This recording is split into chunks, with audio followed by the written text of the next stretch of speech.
Franco Cucureddu, una lista Sardegna Civica che costituisce una novità assoluta. Quali sono i vostri obiettivi? L'obiettivo principale è quello di creare un contenitore di idee, di energie, di progetti che cambi l'ottica per governare la regione in maniera diversa, per cambiare la regione Sardegna partendo dal punto di vista dei cittadini, partendo da chi ha amministrato le città, da chi ha un rapporto fiduciario e quotidiano con i cittadini e quindi non vestendosi necessariamente una casacca di un partito, non tenendo necessariamente una tessera di un partito nazionale o regionale in tasca, ma dare voce al civismo, cioè a coloro che quotidianamente sono a contatto con le realtà del vissuto di ogni cittadino. I sindaci e gli amministratori comunali costituiscono la presenza delle istituzioni e dei territori. Lei crede che serva più attenzione alle realtà locali? Io credo che i comuni, i cittadini si chiamano cittadini perché abitano le città, poi il principio di cittadinanza si è esteso a quello delle nazioni, ma non è casuale, credo.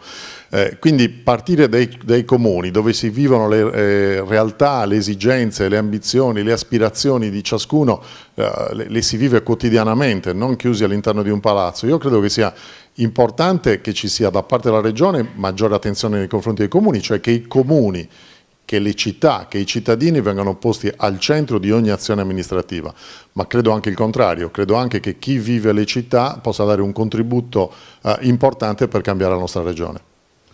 Si parla tanto di burocrazia, voi intendete cambiarla questa macchina burocratica della regione? Ma guardate, in questi anni abbiamo visto delle riforme cervellottiche, pensare a quella dell'organizzazione degli enti locali, degli enti sovracomunali con città medie, rete metropolitane, unioni dei comuni, sovrapposizioni. Pensate che la rete metropolitana ha avuto fatica ad avere il codice fiscale, perché quando andavamo all'Agenzia delle Entrate ci dicevano che non esisteva questo ente. Ecco, noi vorremmo semplificare al massimo, tornare solo agli enti che sono previsti dalla Costituzione, cioè 3 livelli amministrativi, oltre allo Stato, la Regione, un ente intermedio che si chiami provincia o città metropolitana e comune, dove il comune deve essere l'organo, l'ente che amministra, gli altri devono solamente regolamentare. Lei è il primo cittadino di Castelsardo che fa parte della rete metropolitana del nord-ovest. Secondo lei è ancora possibile farla diventare città metropolitana come quella di Cagliari? No, non solo è possibile, è doveroso. Noi dobbiamo creare le condizioni perché Sassari, cittadini di Sassari, cittadini di Alghero, di Castelsardo, di Stintino, Porto Torres, Valle d'Oria, ma direi tutti i cittadini dei 66 comuni della vecchia provincia di Sassari abbiano gli stessi diritti, le stesse opportunità, le stesse prerogative, non siano cittadini serie B, devono avere gli stessi diritti dei cittadini di Cagliari, che hanno avuto tante risorse e che oggi hanno un reddito medio pro capite il più alto della Sardegna, enormemente più alto di quello di Sassari. Quindi sarà la prima e forse la più importante battaglia che faremo, assieme a quella sulla sanità, che dovremo sicuramente smantellare l'azienda unica, l'ATS, per riportare anche in questo caso i centri di governo della salute il più vicino possibile ai cittadini. Cristian Solinas è un senatore, segretario del PISDAZ. È il presidente giusto per la regione Sardegna? Allora, io non credo che sia il momento dei liderismi o degli antagonismi, ne abbiamo vissuti già tanto, no? Il Renzi che si presenta come rottamatore contro qualcuno e poi viene rottamato lui, Di Maio che si presenta come il candidato contro la vecchia politica e poi vediamo che già è in calo nei sondaggi e nei risultati delle precedenti regionali. Credo che Cristian Solinas abbia le caratteristiche per fare il leader di una squadra, un primus inter pares, nel senso che ha tutte le caratteristiche di arrogante con gli alleati, ed è una persona che punta a valorizzare le competenze. Quello che a noi oggi serve è un capitano di una squadra, ma quello che ci serve è una squadra dove tutti abbiano un ruolo ben definito e che tutti lavorino per lo stesso obiettivo.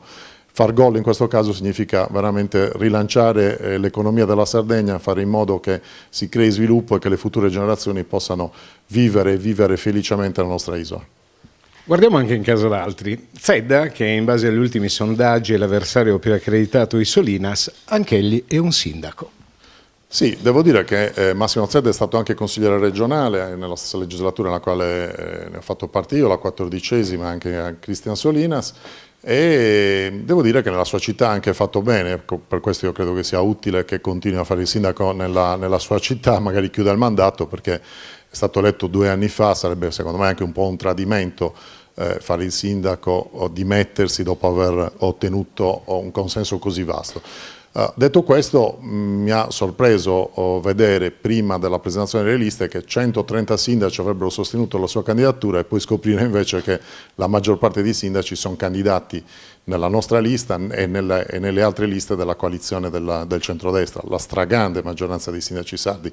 Questo significa che c'è un orientamento ben preciso che è quello di cambiare rispetto a questi 5 anni di governo, e chi si candida con Zedda rappresenta oggi la continuità. Sia i consiglieri regionali che hanno votato le famigerate riforme dalla sanità a quella degli enti locali, sia anche molti diversi assessori regionali.